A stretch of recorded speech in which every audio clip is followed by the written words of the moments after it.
नमस्कार। राधे राधे दोस्तों, एक बार फिर से आप सभी का स्वागत है आपके अपने चैनल राजलक्ष्मी पर।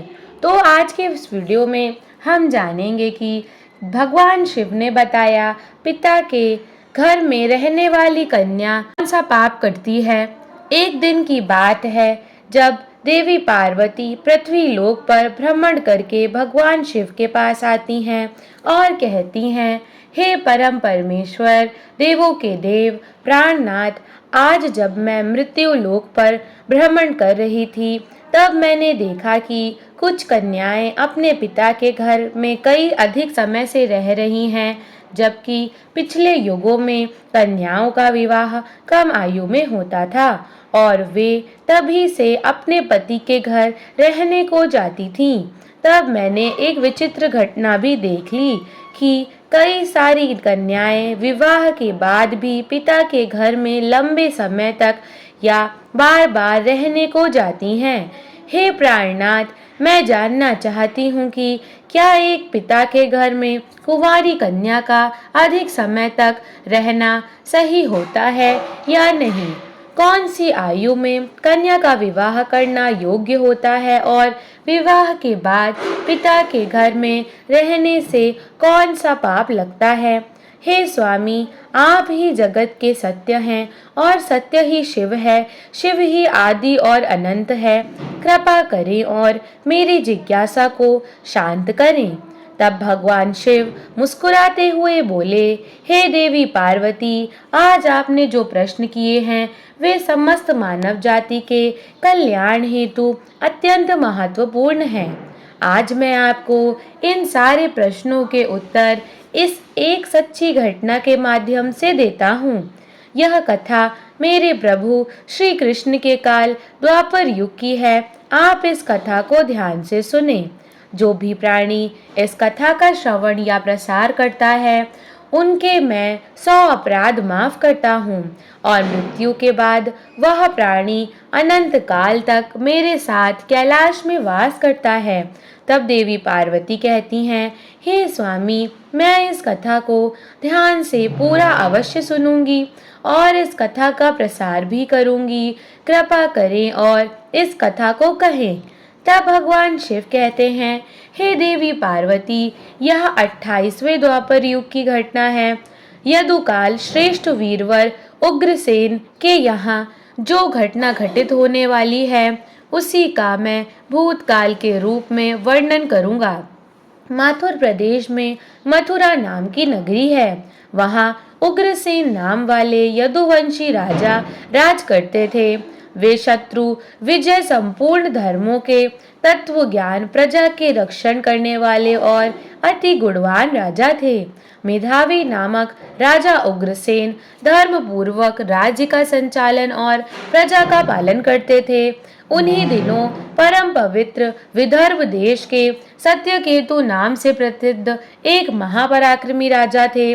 उनकी एक पुत्री थी जिसका नाम मायावती था। वह सत्य धर्म का आचरण करने वाली, अति सुंदर, गुणवान और चरित्रवान होने के कारण दूसरी लक्ष्मी के समान थी। मथुरा के राजा उग्रसेन ने उस सुंदर नेत्रों वाली मायावती से विवाह किया। उसके स्नेह और प्रेम से मथुरा नरेश मुग्ध हो गए। मायावती को वे अपने प्राणों के समान प्यार करने लगे। उसे साथ लिए बिना भोजन तक नहीं करते थे। उसके साथ क्रीड़ा विलास में ही राजा का समय बीतने लगा। भगवान शिव कहते हैं, हे देवी पार्वती, मायावती के बिना उन्हें एक क्षण भी चैन नहीं पड़ता था। इस प्रकार से आने वाले प्रतिदिन उन दोनों पति पत्नी में प्रेम बढ़ने लगा। फिर कुछ समय के बाद विदर्भ नरेश सत्वकेतु ने अपनी पुत्री मायावती को याद किया और उसकी माँ ने भी उसे ना देखने के कारण बहुत दुखी थी।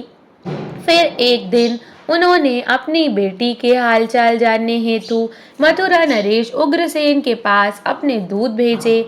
मित्रों, भगवान शिव कहते हैं, हे देवी पार्वती, दूतों ने वहां जाकर आदर पूर्वक राजा से कहा, महाराज, विदर्भ नरेश सत्यकेतु ने अपनी कन्या और इस राज्य की महारानी के कुशल समाचार जानने हेतु हमें यहाँ भेजा है।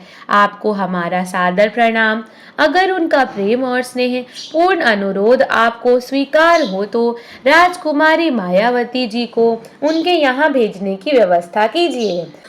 वे अपनी पुत्री को देखना चाहते हैं। मित्रों, भगवान शिव कहते हैं, हे देवी पार्वती, राजा उग्रसेन ने जब दूतों के मुंह से यह बात सुनी तो वे भी प्रसन्न हो गए, क्योंकि वे भी चाहते थे मायावती को आराम करने हेतु उनके पिता के यहाँ जाना चाहिए।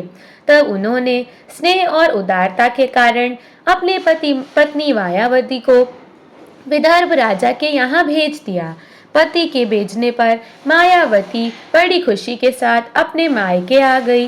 वहां पहुंचकर उसने पिता के चरणों में प्रणाम किए। उसके आने से महाराज सत्यकेतु को भी बड़ी प्रसन्नता हुई। फिर भगवान शिव कहते हैं, हे देवी पार्वती, मायावती वहां अपनी सखियों के साथ मन से मुग्ध होकर घूमने लगी। पहले की ही भांति घर, वन, तालाब और राज्य में विहार करने लगी, क्योंकि वे विवाह के बाद पहली बार अपने पिता के यहाँ आई थीं। यहाँ आकर वहाँ फिर से बालिका बन गईं। फिर कुछ दिन बीतने के बाद वह भूल गईं कि उनका विवाह हो चुका है। उनके बर्ताव में अब लज्जा या संकोच का भाव नहीं रहा। फिर भगवान शिव कहते हैं, हे देवी पार्वती, एक दिन की बात है, रानी मायावती अपनी सखियों के साथ एक सुंदर पर्वत पर सैर करने के लिए गईं। वहां एक रमणीय वन दिखाई दिया जो केलों के उद्यान से शोभा पा रहा था। उस पर भी फूलों की बहार थी। तब उस राजकुमारी ने देखा कि एक ओर ऐसा रमणीय पर्वत, दूसरी ओर सुंदर वन और बीच में स्वच्छ जल से भरा हुआ सर्वत्रोभद्र नामक तालाब है। एक छोटी बालिका की तरह वह उसमें सभी सखियों के साथ खेलने लगी। वे सभी इस संसार को भूलकर खेल कूद में मन से मग्न होकर पूरी तरह से डूब गई। फिर वे तालाब में उतर गई और हंसती गाती हुई जल क्रीड़ा करने लगी। मित्रों, फिर भगवान शिव कहते हैं, हे देवी पार्वती, उसी समय कुबेर का सेवक गोभिली नामक का एक दैत्य दिव्य विमान पर बैठकर आकाश मार्ग से कहीं जा रहा था। तब उसी समय तालाब के ऊपर आने पर उसकी दृष्टि मनमोहक सुंदर विदर्भ की राजकुमारी मायावती पर पड़ी, जो निर्भय होकर स्नान कर रही थी। गोभिल के पास दैवीय शक्ति होने के कारण उसने निश्चित रूप से ज्ञान लिया कि यह विदर्भ नरेश की कन्या और महाराज उग्रसेन की प्यारी पत्नी है। तब वह मन ही मन कहने लगा, यह तो पवित्रता होने के कारण आत्मबल से ही सुरक्षित है। किसी भी पुरुषों के लिए इसे प्राप्त करना अत्यंत कठिन है। उग्रसेन अत्यंत महामूर्ख है जो उसने ऐसी सुंदरी पत्नी को मायके भेज दिया है। आह, यह पतिव्रता नारी पराय पुरुष के लिए दुर्लभ है और इधर कामदेव मुझे अत्यंत पीड़ा दे रहा है। मैं किस प्रकार इसके निकट जाऊं और कैसे इसका उपभोग करूं?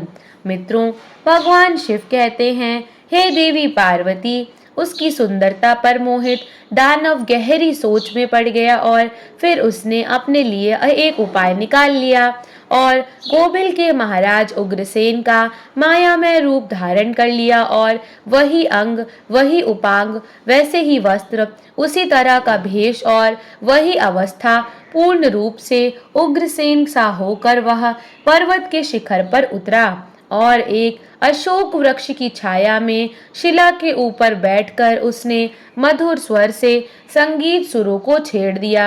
वह गीत संपूर्ण विश्व को मोहित करने वाला था। ताल, लय और उत्तम स्वर से युक्त वह उस मधुर गीत को सखियों के मध्य में बैठी हुई सुंदरी मायावती ने भी सुना। वह सोचने लगी, ऐसा मनमोहक कौन गायक यह गीत गा रहा है? राजकुमारी के मन में उसे देखने की तीव्र इच्छा हुई। उसने सखियों के साथ जाकर देखा, तब अशोक की छाया में सुंदर प्रतापी बैठा हुआ कोई पुरुष गा रहा था। वह महाराज उग्रसेन के जैसा दिखाई पड़ता है। मित्रों, भगवान शिव कहते हैं, हे देवी पार्वती, वास्तव में तो वह राजा के भेष में नीच दानव गोभिल ही था। मायावती विचार करने लगी कि मेरे स्वामी मथुरा नरेश अपना राज्य छोड़कर इतनी दूर कब और कैसे चले आए। वह इस प्रकार सोच ही रही थी कि उस पापी ने स्वयं ही पुकारा, प्रिय आओ आओ देवी, तुम्हारे बिना मैं नहीं जी सकता। सुंदरी, तुमसे अलग रहकर मेरे लिए इस प्रिय जीवन को व्यतीत करना भी असंभव सा हो गया है। तुम्हारे स्नेह से ने मुझे मोह लिया है, अतः मैं तुम्हें छोड़कर कहीं भी नहीं रह सकता। अपने पति रूप धारी दैत्य के ऐसा कहने पर मायावती थोड़ी सी लज्जित होकर उसके सामने गई। वह मायावती का हाथ पकड़कर उसे एकांत स्थान में ले गया और वहां अपनी इच्छा के अनुसार उसका उपभोग किया। मित्रों, भगवान शिव कहते हैं, हे देवी पार्वती, महाराज उग्रसेन के गुप्त अंग में कुछ खास निशानी थी जो उस पुरुष में नहीं दिखाई दी। इससे मायावती के मन में उसके प्रति संदेह उत्पन्न हुआ। राजकुमारी ने अपने वस्त्र संभाल कर पहन लिए, किंतु उसके हृदय में इस घटना से बड़ा ही दुख हुआ और वह क्रोध से भरकर नीच दानव गोभिल से बोली, ओ नीच, जल्दी बता तू कौन है। तेरा आकार दानव जैसा है, तू पापचारी और निर्दयी है। यह कहते कहते आत्मग्लानि के कारण उसकी आंखें भर आई। वह श्राप देने को उद्यत होकर बोली, हे दुरात्मन, तूने मेरे पति के रूप में आकर मेरे साथ छल किया और इस धर्ममय शरीर को अपवित्र करके मेरे उत्तम पतिव्रत्य का नाश किया कर डाला।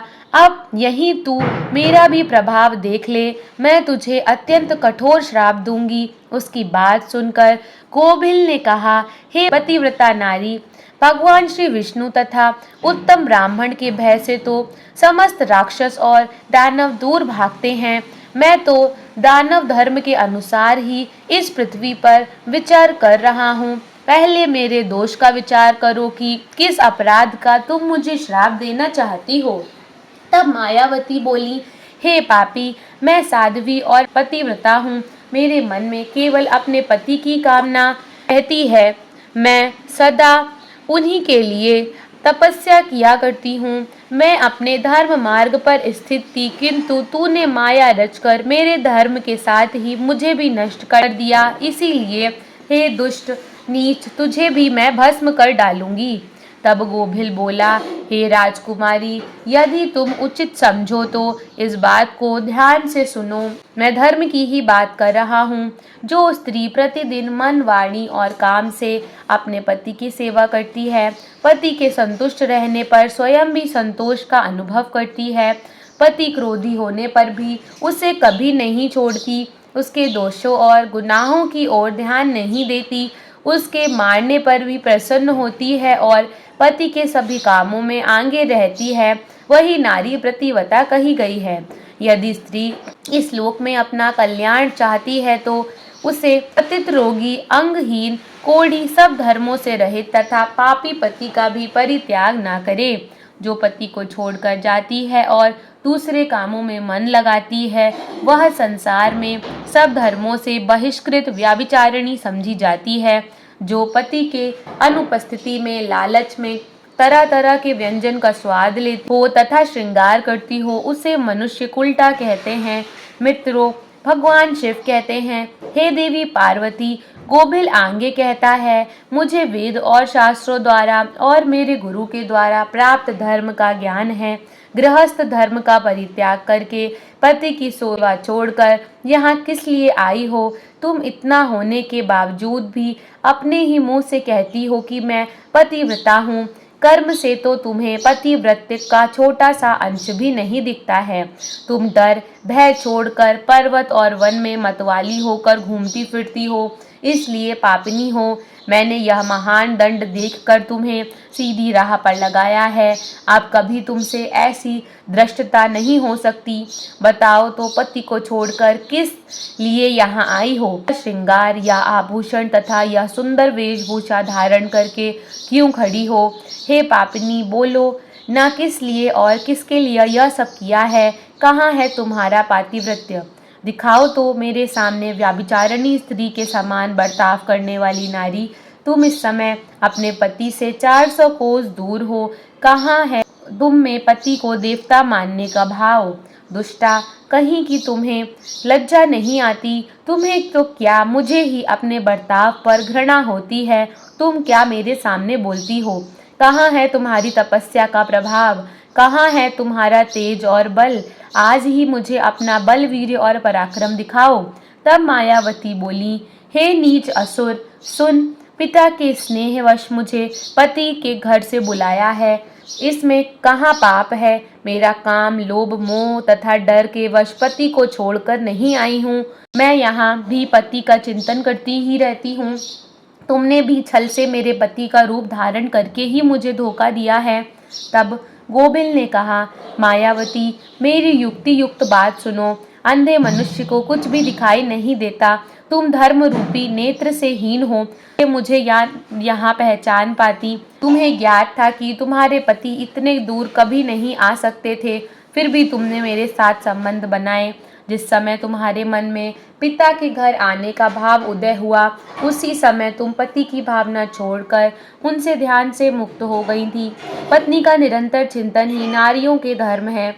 वह वहीं नष्ट हो गया तो क्यों स्वयं को पतिव्रता कहती हो?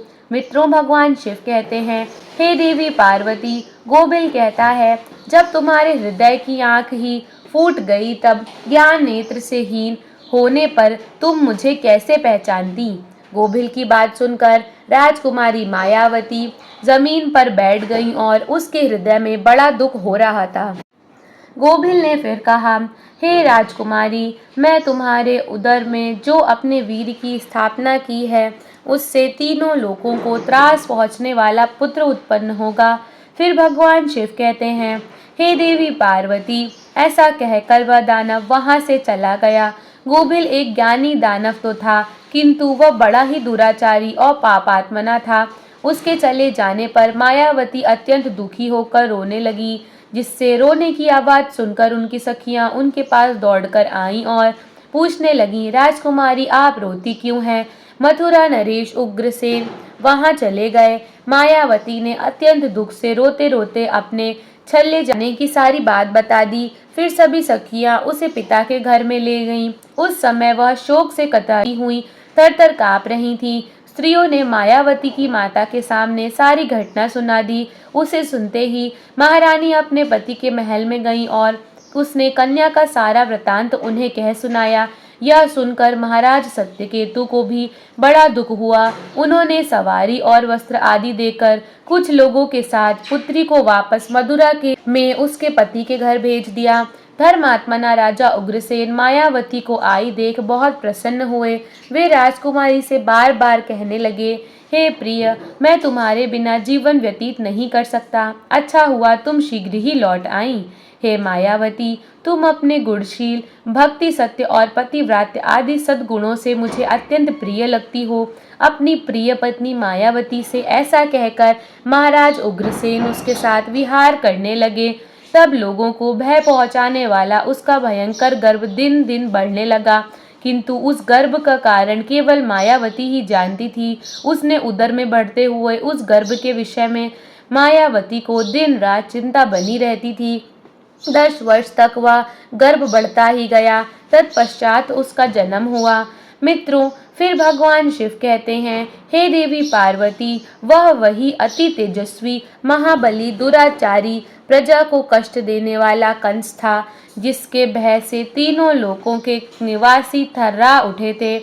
उसके बाद भगवान श्री कृष्ण के हाथ से मारा जाकर मोक्ष को प्राप्त हुआ। तब देवी पार्वती कहती हैं, हे स्वामी, ऐसी घटनाएं भविष्य में संघटित होने वाली हैं, यह मैंने भी सुन रखा है। हे देवी, मैंने आपसे जो कुछ कहा वह समस्त पुराणों का निश्चित मत है। इस प्रकार पिता के घर में रहने वाली कन्या बिगड़ जाती है, अतः पिता को कन्या को घर में रखने का मोह नहीं करना चाहिए। भगवान शिव कहते हैं, हे देवी, अब मैं आपको एक कुंवारी कन्या के विषय में कुछ महत्वपूर्ण बातें बताता हूँ। सभी ध्यान से सुनो। जब कोई कन्या जवान होती है तो वह विवाह के योग्य बन जाती है। तब माता पिता को योग्य वर का चुनाव कर उसका विवाह करना चाहिए। उसे कभी भी लंबे समय तक घर में नहीं रखना चाहिए। पति के ही घर में उसका पालन पोषण होना उचित है। वहाँ रहकर वह भक्ति पूर्वक जो उत्तम गुण सीखी और पति की सेवा करती है, उसके कुल की कीर्ति बढ़ती है और पति भी सुखपूर्वक जीवन व्यतीत करता है। ससुराल में रहकर यदि वह पाप करती है तो उसका फल पति को भोगना पड़ता है। वह सदाचार पूर्वक रहने से वह सदा पुत्र पौत्रों के साथ वृद्धि को प्राप्त होती है। कन्या के उत्तम गुणों से पिता की कीर्ति बढ़ती है और दोनों कुलों के पितृगण संतुष्ट होकर आशीर्वाद देते हैं। हे देवी, दामाद के साथ भी कन्या को अपने घर नहीं रखना चाहिए। ऐसा करने से उस पुरुष के मान सम्मान में समय के साथ साथ कमी हो जाती है और उसे भी पाप लगता है। जब कन्या विवाह योग्य हो जाए तो पराये लोग उस पर बुरी नज़र डालना शुरू करते हैं।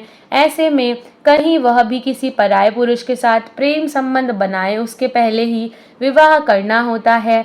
एक जवान कन्या पिता के घर में रखना मतलब खजाने भरा चोरों के बीच में रखने के समान होता है।